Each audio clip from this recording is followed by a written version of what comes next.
Magkahalong epekto ng bagyong Goring at Habagat ang nagpabaha sa iba't ibang lugar sa bansa. Kabilang na ang ilang probinsya sa Northern Luzon. Saksi si Dano Tingkungko. Sinalubong ng baha mga motorista sa MH Del Pilar Street, Dagupan City kanina mag-aalas 11 ng umaga. Ganon din ang sitwasyon sa AB Fernandez Avenue. Mas mataas pa ang baha sa Barangay Herrero Perez. Pinasok na ng tubig ang ilang bahay kaya abala sa paglilimas ang ilang residente. Mataas na kasi yung drainage. Tapos ito, mababa na kami.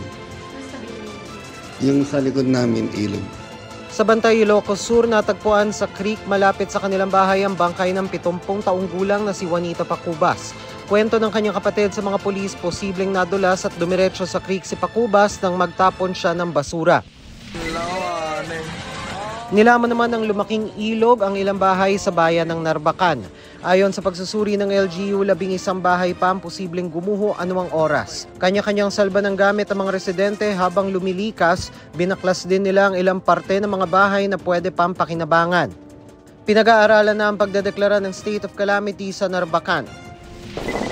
Umapaw naman ang Cagayan River kaya isinara muna ang Bacolod Bridge sa Ilagan, Isabela. Lubog din sa baha ang ilang barangay sa 10 bayan sa Cagayan Province at dahil mabilis ang pagtaas ng tubig sa Cagayan River, pinaghahanda sa posibleng pagbaha mga bayan ng Tuaw, Amulong, Alcala, Piat, Peña Blanca at Tuguegarao City.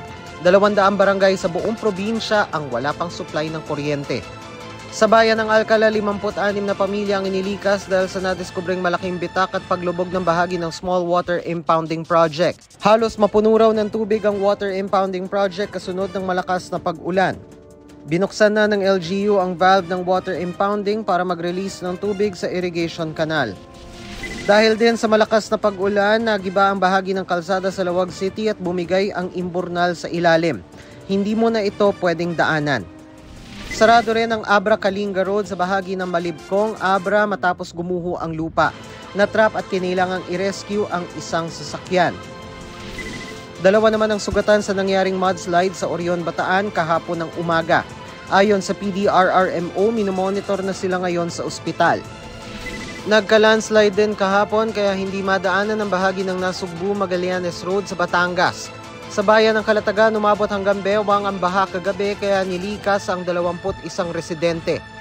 Ayon sa NDRRMC, halos 8,000 residente na ang apektado ng bagyong Goring simula August 25. Mula yan sa Ilocos Region, Cagayan Valley, Calabarzon, Mimaropa, Western Visayas at Cordillera Administrative Region. Sa paunang tala, 40 million pesos na ang halaga ng pinsala sa infrastruktura sa Region 2 na inaasahang posibleng tumaas pa sa mga susunod na araw.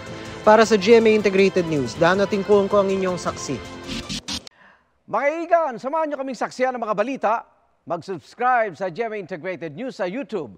Para sa mga kapuso abroad, samahan niyo kami sa GMA Pinoy TV at sa www.gmanews.tv.